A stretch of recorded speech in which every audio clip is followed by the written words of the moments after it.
Hello, dear guys. You are most welcome at my YouTube channel, The OK Miracle of English. Yes, we are going to start Find Error and Correct Them Part 7. Before it, I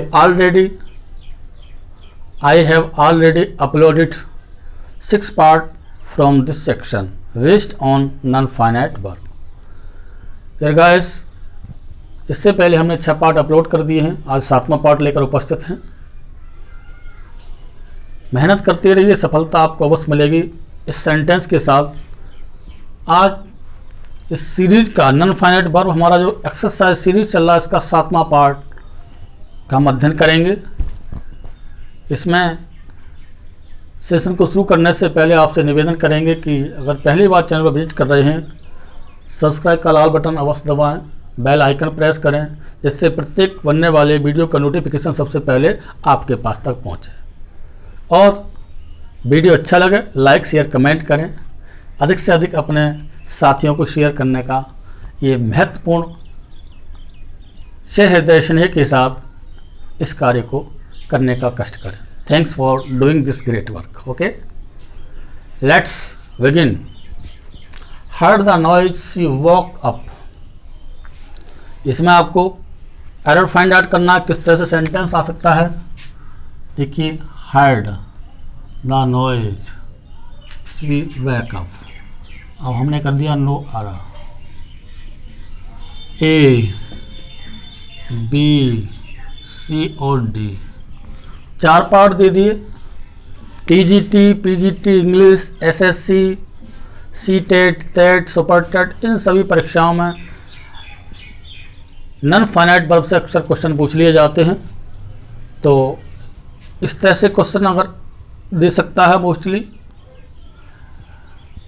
A B C D 4 part में sentence को divide कर देगा और कहेगा find the error from the given sentence. नीचे लिखे sentence में error find करिए। अगर ए बी सी डी इनमें से कोई भी आपको समझ में आ रहा है, उसको आपको टिक करना है और गोला को भरना है। वो हमारी सीट पे आपके लिए उसका आंसर देना। तो दिया heard the noise she woke up. अगर आपने समझ लिया हो तो 2 से 3 सेकंड का समय फिर हम बताते हैं। फाइंड करिए क्या मिस्टेक है इसमें। जी हाँ, आपने फाइंड कर लिया। इसमें ए में गलती है बेटा। अब देखिए, इसमें तुक्के नहीं चलेंगे। अगर आपने पढ़ा है, ये नॉलेज की ज़रूरत है, यहाँ पर ज्ञान की आवश्यकता है, तभी आप अच्छी तरह से एक्सरसाइज को सॉल्व करेंगे। अच्छी तरह से पेपर को बढ़िया से आप मेंटेन करके उसका आंसर रेस्पॉन्स देंगे और अच्छे अंक परीक्षा में हासिल करेंगे और टॉप 10 में आपका नंबर होगा। जब आप मेहनत करेंगे तो निश्चित टॉप 10 में आपका नंबर आएगा। ओके, देखिए, तो ए हमारा इसमें ऑप्शन में ए कर लिया।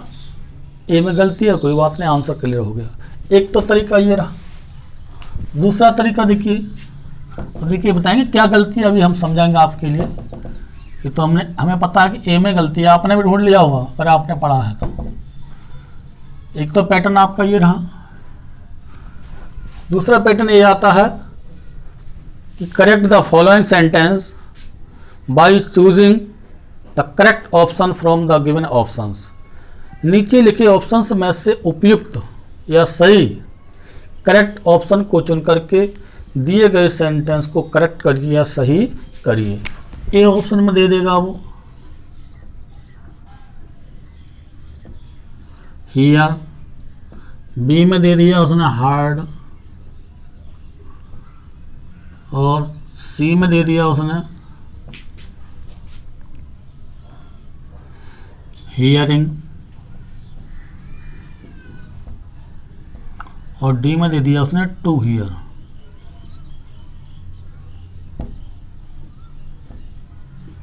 ये उसने 4 ऑप्शन आपको दे दिया, here, heard, hearing, to hear. इन 4 ऑप्शन में से जो उपयुक्त लग रहा है आपको, जिस शब्द के द्वारा ऊपर सेंटेंस का अर्थ क्लियर हो जाए, करेक्ट हो जाए, तो उसको चूज करिए और सेंटेंस करेक्ट करिए।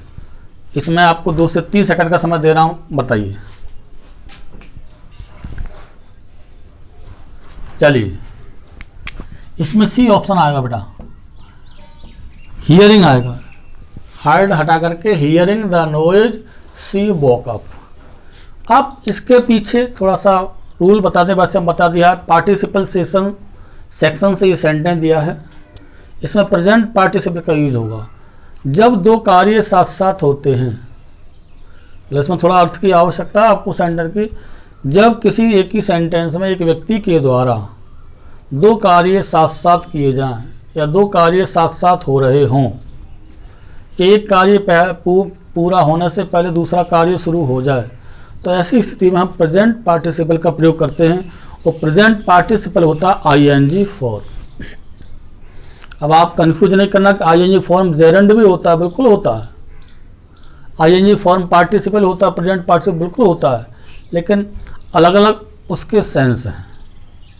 ओके, इसमें हिंदी मीनिंग निकालेंगे तो करके ये निकलता है कर। तो हियरिंग सुन कर, द नॉइज शोर सी वोक अप वह जाग गई। तो ये ना कि साहब उसने शोर सुन लिया पूरा तब जागी हो, ऐसा नहीं, दोनों कार्य साथ साथ चल रहे हैं बेटा। सुनकर अर्थात ढंग से सुना भी नहीं, शोर उसने शोर हो रहा एकदम, आदमी सो रहा एकदम उठ जाएगा, तो उठना ये भी क्रिया और सुनना ये भी क्रिया है, दोनों क्रियाएं साथ साथ चल रही हैं। शोर हो रहा है, वो उठी एकदम, उठने का काम भी चल रहा है और शोर भी बंद नहीं हुआ कि साहब शोर बंद हो गया तब वो उठी।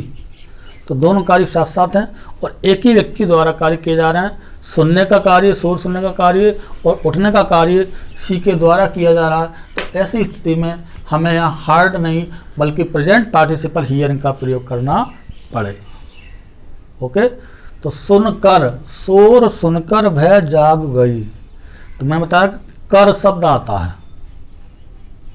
ओके, और जेरेंड में आता है ना, मोस्टली ना आता है, ना नहीं का अर्थ, जो कि नाउन का वर्क मोस्टली करता है जेरेंड, तो वहाँ ना आएगा। ये एडजेक्टिव का वर्क करता है,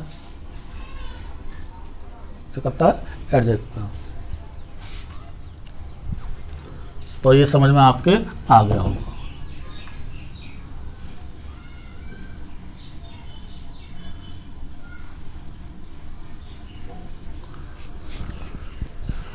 Having eating his food he slept, इसमें करेक्ट करिए।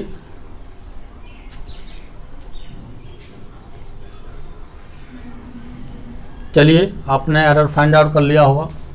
अब देखिए यहाँ पर एरर है बेटा, यहाँ आएगा ईटन। हैविंग दिया है, हैविंग किस में आता है? परफेक्ट पार्टिसिपल में। तीन पार्ट होते हैं, present participle, past participle, perfect participle. तो परफेक्ट पार्टिसिपल में हैविंग प्लस वी थर्ड का प्रयोग करते हैं। Having eaten his food he slept, अपना भोजन खा करके, इसमें करके शब्द आएगा। जैसे प्रेजेंट में आता है इसमें भी आईएनजी इसमें भी लगा हुआ है, यहाँ भी कंफ्यूज मत करना बेटा। आईएनजी इसमें भी एक कर और इसमें वी थर्ड आता है। अब देखिए आईएनजी आपने पहचान ली कि कहाँ आईएनजी आएगी, प्रेजेंट में आएगी, और परफेक्ट में हम कैसे करें सर? तो ये दिमाग में आ सकता है क्वेश्चन आपके। तो देखिए जब तक इसका आपको सेंस नहीं आएगा सेंटेंस, तब तक आप प्रेजेंट और परफेक्ट पार्टिसिपल को पहचानने में असमर्थ रहेंगे। उसकी पहचान थी कि जब दिए गए सेंटेंस में एक ही व्यक्ति द्वारा कार्य किए जाएं, ये भी है, और इसमें भी एक ही व्यक्ति द्वारा कार्य किए जाते हैं। मोस्टली सब्जेक्ट लगभग समान ही पाए जाते हैं, लेकिन उसमें दोनों कार्य साथ साथ होते हैं या फिर एक कार्य पूरा होने से पहले दूसरा कार्य शुरू होता है। ये उसकी थीम होती है। परफेक्ट पार्टिसिपल में आप देखेंगे तो इसमें एक कार्य पूरा होने के बाद, परफेक्ट मतलब होता है पूरा होना, पूरा होने के बाद दूसरा कार्य शुरू होगा। तो इसमें देखिए हैविंग ईटन हिज फूड, अपना भोजन खाकर या खाना खाने के बाद सेंस लगा सकते हैं। ही स्लेप्ट, वह सो गया। तो खाना खाने का काम पूरा हुआ होगा, उसने खाना खाया होगा, पानी पिया होगा, कुल्ला किया होगा, फिर बर्तन रखे होंगे लगभग, मतलब कुछ काम इतना किया होगा, फिर एक काम पूरा हो गया, परफेक्ट हो गया, उसके बाद वो सोया होगा। तो इनमें वर्ग अंतराल, समय अंतराल, अर्थात थोड़ा अंतराल होता है, समय का अंतराल, टाइम पीरियड मतलब गैप होता है। ओके, तो इसलिए अब परफेक्ट में हैविंग प्लस बी थर्ड का यूज करते हैं। तो आईएनजी यहाँ डबल आईएनजी नहीं लगती है वैसे भी, इसमें देखिए थोड़े का आइडियाज हो सकते हैं आप। तो having eaten his food he slept, समझ में आपके आगे होगा। प्रेजेंट पार्टिसिपल में दोनों कार्य साथ साथ होते हैं। पास्ट पार्टिसिपल में एक कार्य पूरा होने के बाद दूसरा कार्य शुरू होता है। तो इस तरह से पहचान आप कर सकते हैं। ओके, अब समझ में आपके आ गया होगा। ओके,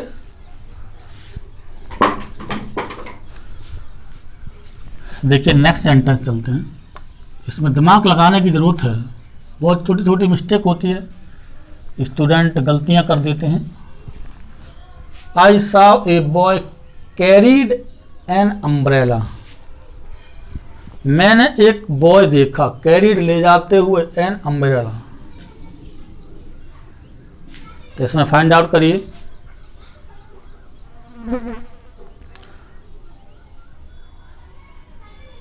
एरर फाइंड आउट करिए। हाँ, उम्मीद है देख लिया होगा आपने। देखिए यहाँ कैरिड नहीं आएगा बेटा, यहाँ आएगा carrying, double R Y I N G, carrying. Carry होता है ले जाना। अब इसमें प्रेजेंट पार्टिसिपल यूज हुआ, क्या यूज हुआ है? प्रेजेंट पार्टिसिपल का यूज हुआ।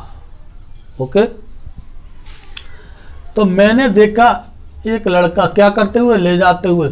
अब देखने का कार्य और ले जाने का कार्य, ध्यान दीजिए, हमने पहचान बताई थी कि प्रेजेंट पार्टिसिपल में दोनों कार्य साथ साथ होते हैं। ये आइडिया रखना है।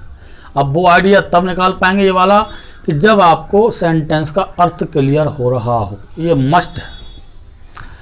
आई सॉ ए बॉय, एक क्रिया मेरे द्वारा की गई। ओके, ए बॉय, मैंने एक लड़का देखा तो मैंने क्रिया की। अब एक क्रिया कौन कर रहा? लड़का कर रहा है। दूसरी क्रिया चल रही है साथ साथ में। एन अम्ब्रेला, एक छाता ले जा रहा है। तो मेरे देखने का काम और लड़के का छाता ले जाने का काम दोनों क्या चल रहे हैं? साथ साथ चल रहे हैं, एक ही साथ चल रहे हैं। तो एक ही साथ चलने वाले कार्यों के पार्ट को देख करके या सेंटेंस को देख करके हम आराम से कह सकते हैं कि वहाँ प्रेजेंट पार्टिसिपल का यूज होगा और सेंटेंस हमारा हो जाएगा I saw a boy carrying an umbrella. समझ में आपके आ गया होगा। राइट, आराम से बहुत इजी तरीके से समझा रहे हैं। इतने पर समझ में नहीं आया तो फिर क्या आएगा भाई? ना आने का मतलब नहीं है,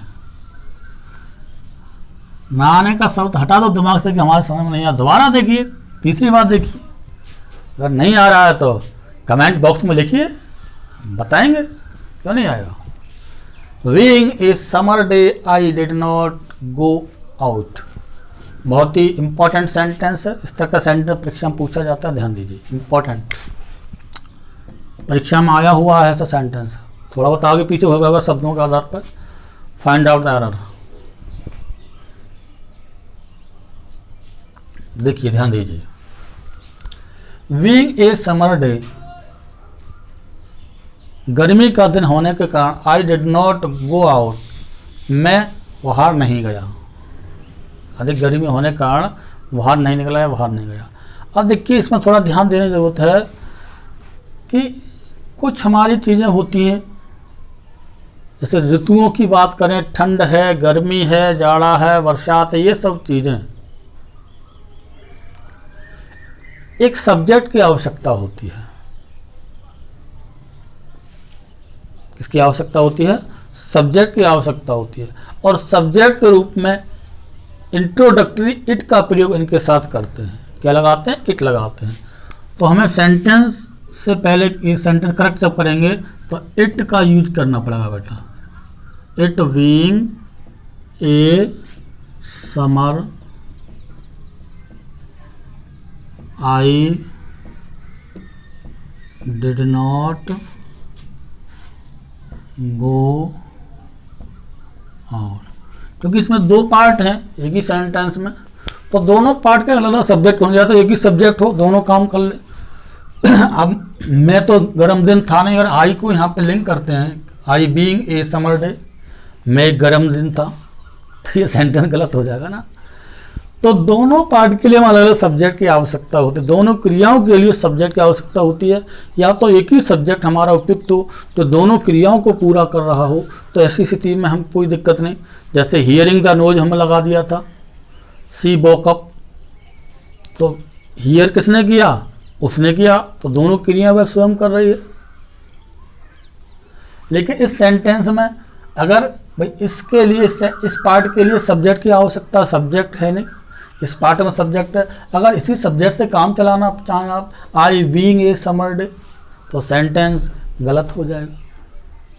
तो ऐसी स्थिति में अगर मोस्टली ऋतु से संबंधित सेंटेंस ये होते हैं, being a rainy day, being a summer day, being a hot day, being a cold day, तो इस तरह के वर्ड आपके दिए होंगे सेंटेंस में, और आपके लिए इट का यूज करना उससे पहले, क्योंकि जो हमारे ऋतु होती है इनके साथ हम दिन महीने इनके साथ क्या लगाते हैं, बीइंग मंडे, यहाँ आ सकता है दिन का नाम, बीइंग जनवरी, तो यहाँ पे इट का यूज कर लेंगे। ओके, इंट्रोडक्टरी इट का यूज करते हैं सब्जेक्ट के रूप में, क्योंकि दोनों सेंटेंस जुड़े हुए हैं पार्टिसिपल के द्वारा, तो ऐसी स्थिति में हमें दोनों सेंटेंस के सब्जेक्ट होना जरूरी है। तो ये समझ में आपके आ गया होगा, इट का यूज करेंगे, बाकी सेंटेंस हमारा करेक्ट।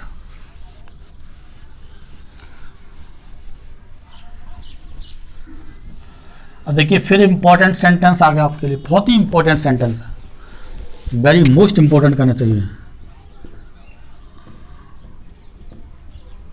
इस तरह सेंटेंस पूछा था, sleeping in his room a thief suddenly appeared. 2 से 3 सेकंड का समय है, 5 सेकंड का है, उसमें फाइंड आउट करिए एरर।